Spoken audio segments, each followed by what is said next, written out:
For 2 years, there was a temporary haunted house attraction that opened every October. It was informally called Haunted Hill House, thanks to a makeshift sign that looked like it came from Party City and was placed by the parking area, which was just a grassy field designated for parking. The year it shut down was the same year my friends and I visited. I went with Matt, Michael, and Eddie on a Thursday night since we were in college and had Fridays off. It was much quieter than it would have been on a weekend.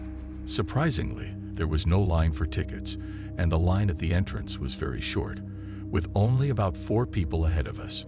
We didn't realize they were letting people in one at a time, which we later found out was part of the haunted house experience, making it scarier. We pushed Michael to go first, followed by me, and then Eddie. As we waited, each person was told to enter every few minutes. When Matt went in before me, I started feeling nervous since it had been a long time since I had been in a haunted house. When it was my turn, a woman in a bloody costume opened the door and motioned for me to enter. I stepped inside a dark building, illuminated mainly by small flashing lights. As I walked through, I encountered gruesome props of mutilated corpses and other horrific scenes.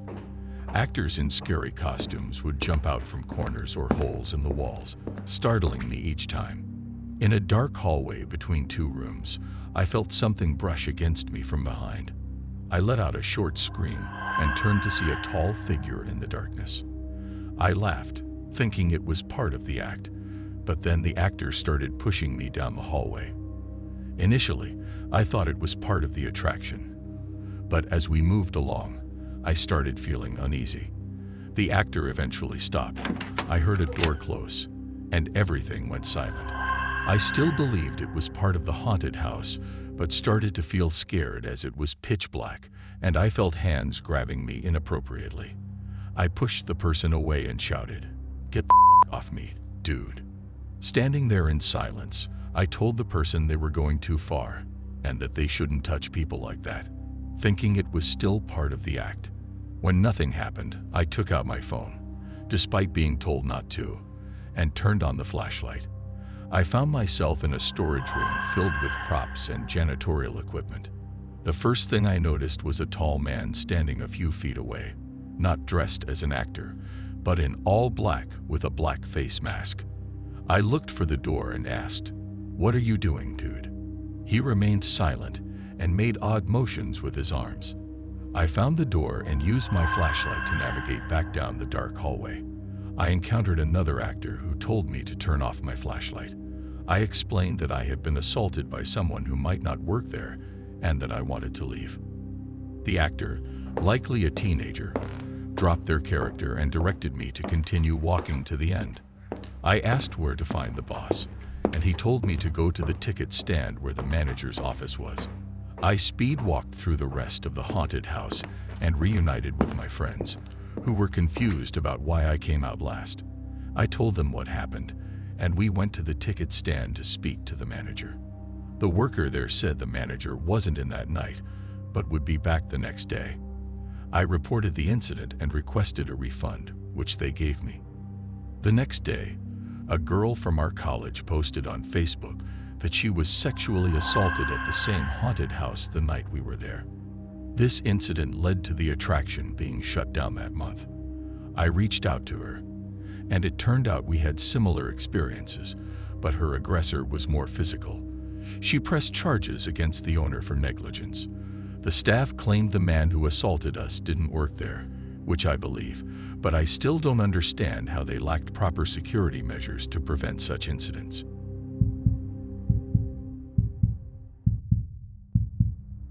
This was the first and last time I ever visited a haunted house attraction. I live in Fort Worth, Texas, where there's a big haunted house event every year. Some friends wanted to go this year, and I decided it was time to experience a haunted house. For context, I had a troubled childhood that led to PTSD, but I'll elaborate on that later. It was a weekend, and no one wanted to go sober. My friend Noah hosted a pregame for 6 of us, including 3 guys and 2 of their girlfriends. We smoked and drank in his backyard, thinking it would make the experience more fun. We bought tickets online while pre-gaming. I rarely smoke weed because it makes me paranoid, but I decided to try it again, hoping the mix of alcohol and weed would counteract the usual negative thoughts. I felt good initially. Eventually, we called an Uber to the attraction, about 20 minutes from Noah's house. The place was busy, and we waited in line for half an hour, chatting with the people ahead of us. I was pretty cross-faded, but still aware of everything that happened. As we got to the front, I started feeling woozy but didn't mention it to my friends. The haunted house was intense from the start, with actors screaming and creating a terrifying atmosphere, which gave me anxiety. I quickly realized getting high was a mistake. One of the actors noticed how scared I looked and got in my face, yelling and making noises. I tried to keep it together in front of my friends, but I was internally freaking out. The haunted house seemed to go on forever, and every jump scare made me almost lose it. The flashing lights and fog made everything feel even more surreal and trippy. In one room, lit with an eerie red glow, a bloodied man in a suit and top hat was yelling at us as part of the act. In the corner, a man not in costume stared at me. As I realized it was my father, I screamed from my gut, feeling every hair on my body stand up. The room went silent, and my friends, initially laughing, realized I was serious. One of the girls asked what was wrong, and I pointed to the corner where no one stood anymore. My friends and the actor were confused. My friends knew about my troubled past, and there was no one in the corner. In a full-blown panic attack, I screamed that I wanted to leave. Noah escorted me out through a side exit and sat with me while the others finished the attraction. It wasn't cheap, so I didn't want them to leave with me. Outside, Noah told me I shouldn't have smoked so much and assured me my dad wasn't there. I was just hallucinating. My father had abused my siblings and me before leaving us and my mom when I was 10. My close friends knew this to some extent, so I didn't have to explain to Noah. When our friends finished, we met at a nearby Wendy's where I tried to eat to calm down. I was embarrassed, but my friends didn't judge, at least not openly. I went home early, not wanting to ruin their night. When I got home, I fell asleep quickly due to the alcohol and weed.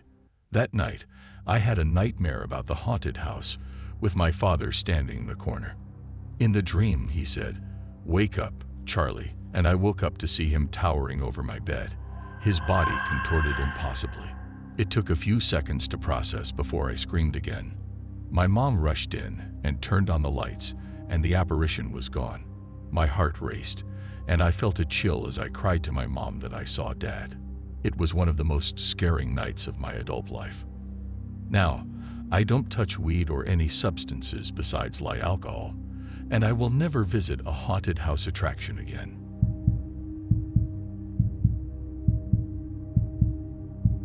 During COVID, I thought it would be fun to work at a local haunted house attraction. My friend Marissa was already employed there and told me they were hiring new actors and actresses. She pulled some strings, and after meeting with the owner, I got the job. The attraction had multiple sections, including 3 haunted houses and a haunted corn maze. On my first day, I rehearsed my character and demonstrated my acting skills to a supervisor on duty. My role for the night was to be a damsel in distress, which meant I would be tied to a pole and yell for help as guests walked past. Guests were informed not to touch any actors or actresses, so they would know not to actually untie me. Before opening time, the supervisor/coordinator, Jeremiah, walked me to my post in the corn maze. I was surprised to learn I would actually be tied up, not just pretending. When I asked about bathroom breaks, he said there would be short breaks between sessions and another supervisor nearby if I needed anything, which reassured me a little. Once Jeremiah left, I was alone with the eerie sound effects and scary ambience loops echoing through the cornfield. Soon, a distant air horn indicated the attraction was open, and I got into character. Nervous but excited, I waited for the first guests.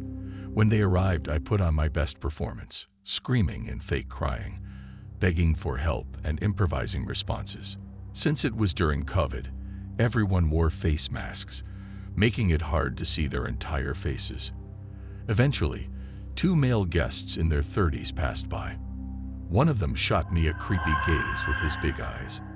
They kept walking, disappearing into the maze. During the long gaps between guests, I occasionally heard someone brushing through the crops nearby. Wondering if it was a staff member, I turned around and saw the two men from before emerging from the crops towards me. Something felt wrong, so I broke character and told them they couldn't stray off the path. One of them laughed under his mask, and they started speaking in a language I think was Russian. One man walked back to the path but stood there as if keeping watch, while the other began to inappropriately grab me. I immediately started screaming for help, shouting that this wasn't part of the act and that I was being assaulted. Moments later, a supervisor emerged and the two men ran away. I was untied and escorted out of the maze. They called my parents, who insisted I leave immediately. Jeremiah and another supervisor said I'd be paid for the night and that they would understand if I didn't want to return, but to keep them updated. I wish I could say it ended there. On my drive home, I was extra cautious, and halfway home, I noticed the same white car had been behind me the entire time. Making random turns, I realized I was being followed when the car stayed with me. I typed police station into Google Maps and drove to the nearest one. The car followed me until I pulled into the police precinct parking lot, where it then drove away. I sat in my car for 10 minutes, making sure I wasn't being followed anymore before heading home. I never returned to work at that haunted house attraction again.